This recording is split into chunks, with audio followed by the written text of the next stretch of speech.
Hi, I'm Tim. This is the second in a series of lessons to help you learn how to play the piano.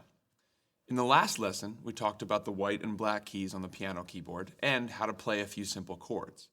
In this lesson, you'll learn how to read some music and how it relates to the notes that we already know on the piano keyboard.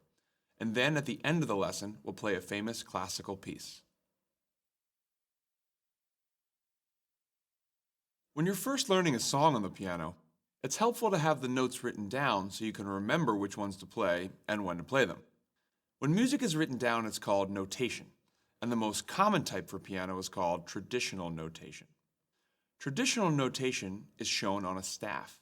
The staff is simply a set of 5 lines used to separate notes. Notes are placed on the staff using these lines and the spaces between them. There are 2 staves commonly used to show notes from different ranges of the piano keyboard, one for the high notes, another for the low notes. For this lesson, we'll focus on the high notes played with the right hand. The symbol at the beginning of the staff is called the treble clef. It tells us that this is a treble staff, which contains the notes from the middle of the piano keyboard going up. The notes on the treble staff begin with the bottom line, starting on E. Then the space above that, which is F. The notes continue on up the scale. G, A, B, C, D, E, and then the top line is F again. An easy way to remember these notes is to think of the spaces from bottom to top spelling F, A, C, E, or face. You can also think of the lines with the phrase, "Every good boy does fine," where the first letter of each word helps you remember E, G, B, D, and F. Learning to read music can take a bit of time, but just like any new language, the more time you spend practicing, the easier it becomes.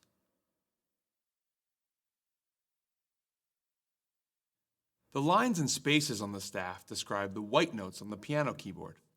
It's always easy to find a note on the staff by counting up or down from a line or space that you know.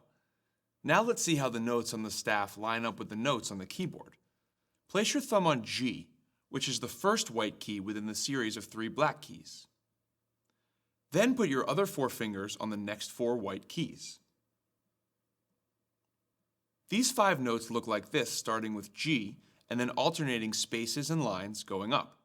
G, A, B, C, D. If you can remember the piano keys for the 5 lines and 4 spaces on the treble staff, you've already come a long way in learning how to read music.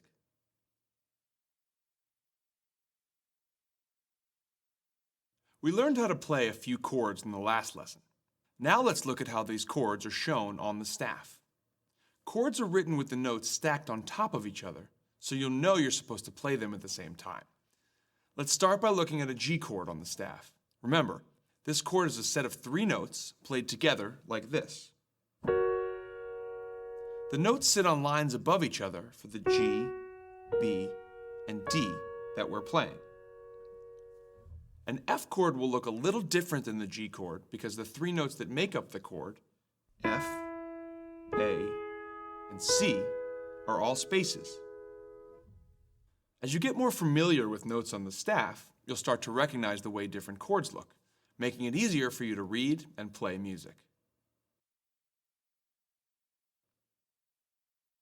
Now let's use what we've learned about the notes on the treble staff to play a famous Beethoven piece called Ode to Joy. You can play the entire piece without ever lifting your hand, just by using the 5 notes under your fingers, with your thumb on G up to your 5th finger on D. Follow along with the notation as I play the song.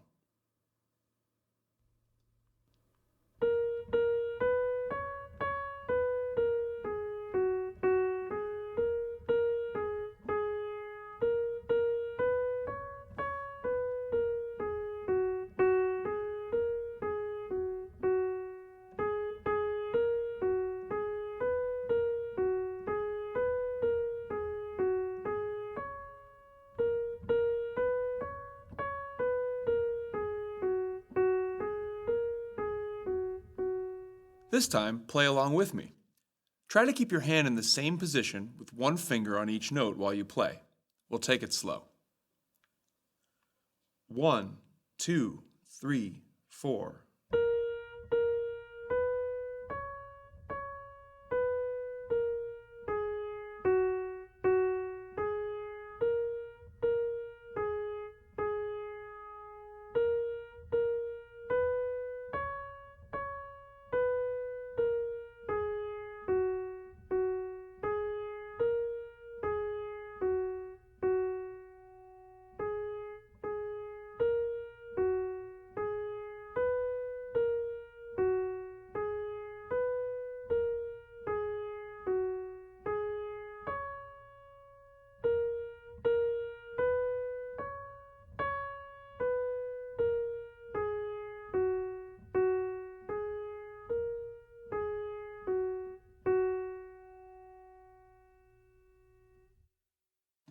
If you need to, you can use the speed slider to slow the music down so you can play in time and hit all the right notes.